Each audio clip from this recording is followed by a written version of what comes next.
What comes to mind when you think of floating cities? When you think of a floating city, do you all think of dream cities planned for the next generation? Actually, the reality is a little different. Here life is divided into two, dry and wet seasons. Due to the tides experienced at certain time of the year, the waters rise and fall. The city, which works and engages in agriculture when the water is low, turns into a floating city when the water rises. People in this region have to constantly change their homes, livelihoods, and daily lives by adapting them to seasonal events.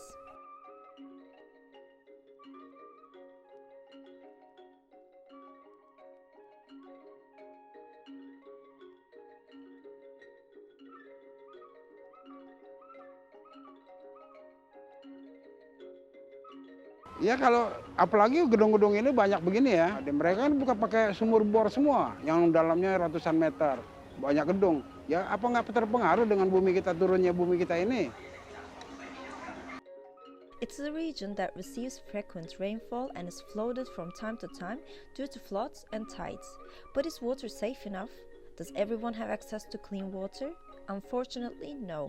More than 100 million people do not have access to safe water, and this creates a contradiction that makes the region unique. Depleting water resources raise issues of food security and access to clean water. Most of the fresh water available in this area is dirty or not adequately sterilized.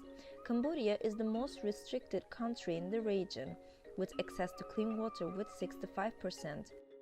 The most important agricultural product of the region is rice.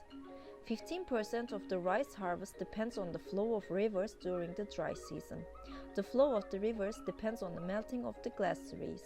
Another problem arises when the waters begin to rise. The flooding of rice terraces, which are already wetlands, causes the production of methane gas, which is responsible for 20% of climate change.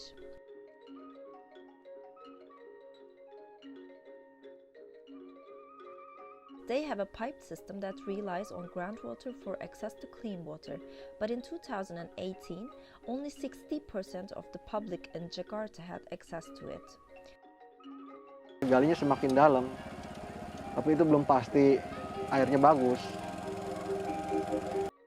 Their daily lives, economic conditions change according to the tide. They are used to it. When the water recedes, rice dominates, and when the waters rise, fishing dominates the region. Of course, they also benefit from technology. They make their lives easier thanks to maps and apps that broadcast their daily wavelength. 10 ASEAN countries account for 25% of global fisheries. Despite the support and inspection institutions established, illegal, unregistered and irregular fishing is quite common in this region, and efforts are being made to prevent it. The main reason for this is depleted fisheries due to pollution. Floating solar panels are projects that combine two renewable energy sources to increase total production during dry seasons. These projects improve hydropower production and water quality by reducing algae growth and water evaporation.